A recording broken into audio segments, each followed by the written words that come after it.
Kabar gembira PKH BPNT susulan tahap 4, ada yang meledak cair Rp1.500.000 di awal Januari ini. Infonya simak sampai selesai. Halo Sobat Info Bansos terkini, apa kabar semuanya? Semoga selalu sehat dan dimudahkan segala urusannya. Kembali lagi di channel ini, tempatnya kita berbagi informasi terbaru dan terpercaya seputar bantuan sosial dari pemerintah. Nah, di video kali ini saya akan menyampaikan kabar gembira. Karena tepat hari ini, Januari 2026, ada banyak sekali bantuan sosial yang cair untuk masyarakat penerima manfaat. Jadi, silakan disimak baik-baik, jangan sampai ketinggalan informasinya. Pertama, Program Keluarga Harapan PKH. PKH kembali dicairkan untuk berbagai kategori. Mulai dari ibu hamil, balita usia 0 sampai 6 tahun, lansia di atas 60 tahun, penyandang disabilitas berat, hingga anak-anak sekolah dari tingkat SD, SMP, sampai SMA. Nominal bantuannya tentu berbeda-beda sesuai dengan komponen masing-masing keluarga.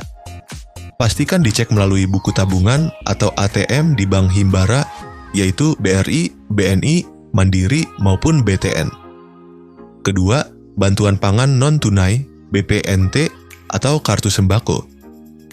Untuk penerima BPNT, saldo sudah mulai masuk dan bisa dibelanjakan melalui e-warung atau agen yang sudah ditunjuk. Bantuan ini biasanya berupa saldo senilai Rp200.000 setiap bulan untuk memenuhi kebutuhan pangan pokok seperti beras, telur, dan bahan pokok lainnya. Ketiga, bantuan langsung, tunai dana desa. Beberapa desa sudah menyalurkan BLTDD tahap bulan Januari.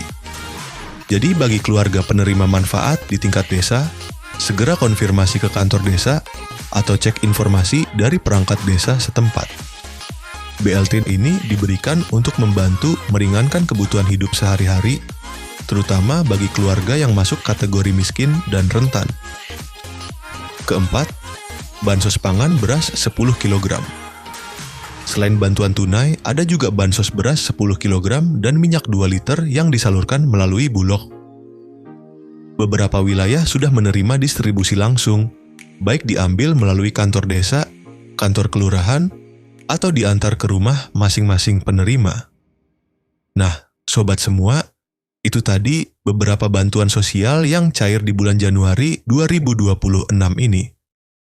Jangan lupa untuk selalu mengecek status bantuan melalui aplikasi Cek Bansos Kemensos, atau langsung menanyakan ke pihak desa dan kelurahan, agar tidak ketinggalan informasi. 7 bansos yang berlanjut di 2026, pemerintah memastikan bahwa bantuan yang bersifat fundamental dan struktural akan tetap berjalan. Ini adalah jaring pengaman utama bagi masyarakat rentan. Program bantuan yang akan cair di 2026 diantaranya itu yang pertama, Program Keluarga Harapan PKH. Sebagai primadona bansos, PKH tetap kokoh berdiri. Bantuan ini menyasar komponen vital keluarga, ibu hamil, balita, anak sekolah SD sampai SMA, lansia, dan penyandang disabilitas berat. Mekanisme penyalurannya diprediksi tidak berubah, yakni cair bertahap 4 kali setahun. Yang kedua yaitu BPNT atau sembako, atau yang bisa disebut bantuan pangan non-tunai. Kebutuhan pangan tetap menjadi prioritas nomor 1.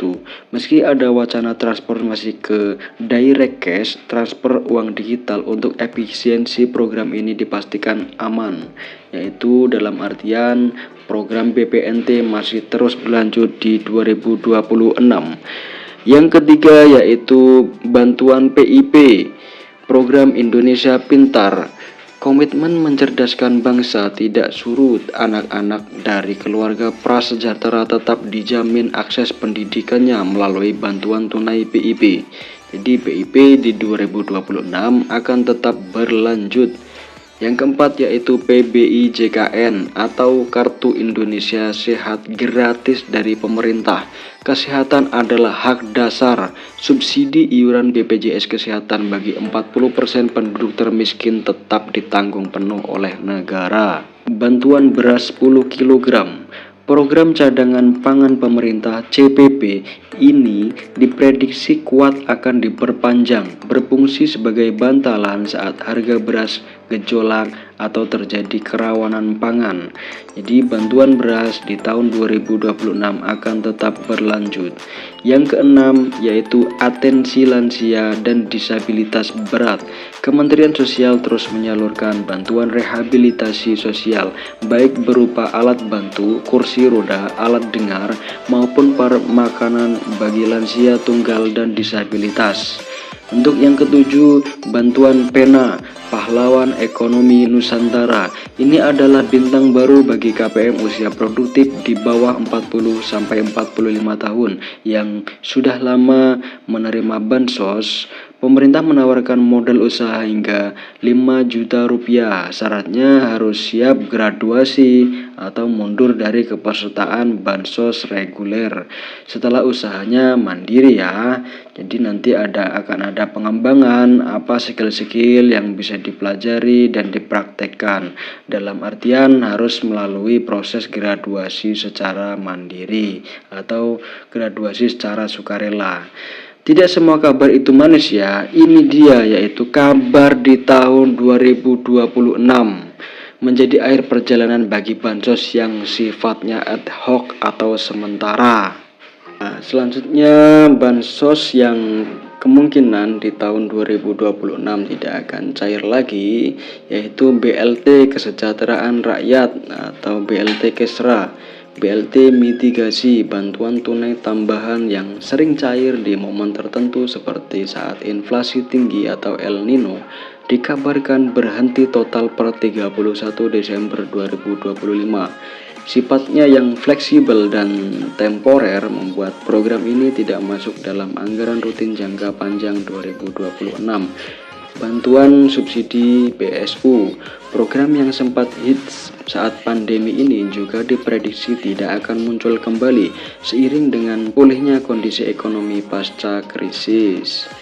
Ya, jadi ada beberapa bantuan yang kemungkinan di tahun 2026 tidak akan cair atau tidak rutin cair per bulan sesuai dengan kondisi yang ada di lapangan seperti inflasi tinggi atau El Nino dan lain sebagainya.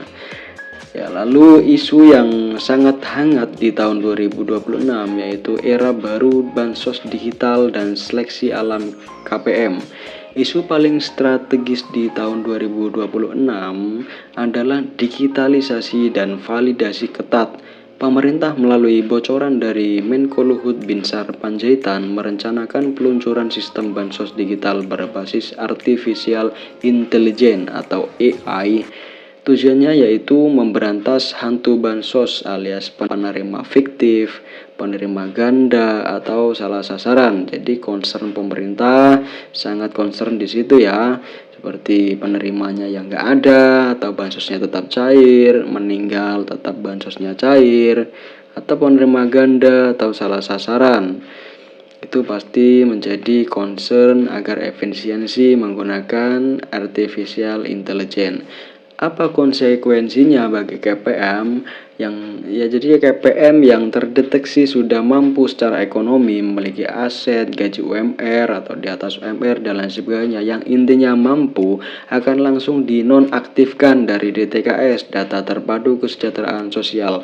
Fokus pemerintah bergeser dari sekedar menyalurkan bantuan menjadi mencetak keluarga yang mandiri secara ekonomi. Saran bagi KPM, jadi simak secara sesama dan teliti. Saran bagi KPM, jangan terlena, pastikan data kependudukan Anda, KK, KTP Anda valid ya dan terbaru. Jadi ketika ada perubahan apapun itu disampaikan ke Dispenduk, datanya itu harus yang valid dan terbaru. Bagi yang masih muda dan produktif, manfaatkan program Pena untuk memulai usaha. Jadi bantuan itu bukan gaji ya sobat bansos semuanya. Jadi jangan terlalu mengandalkan bantuan sosial dari pemerintah.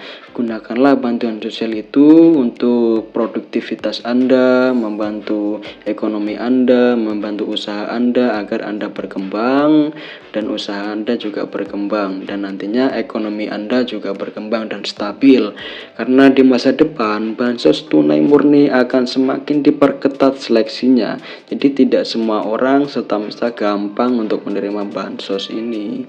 Ya, mungkin itu saja pembahasan dari saya. Jika pembahasan saya kurang jelas atau sobat semua ada pertanyaan yang seputar bansos, saya selalu terbuka. Ya, mungkin itu saja dari saya. Kurang lebihnya mohon maaf apabila ada kata-kata yang kurang berkenan.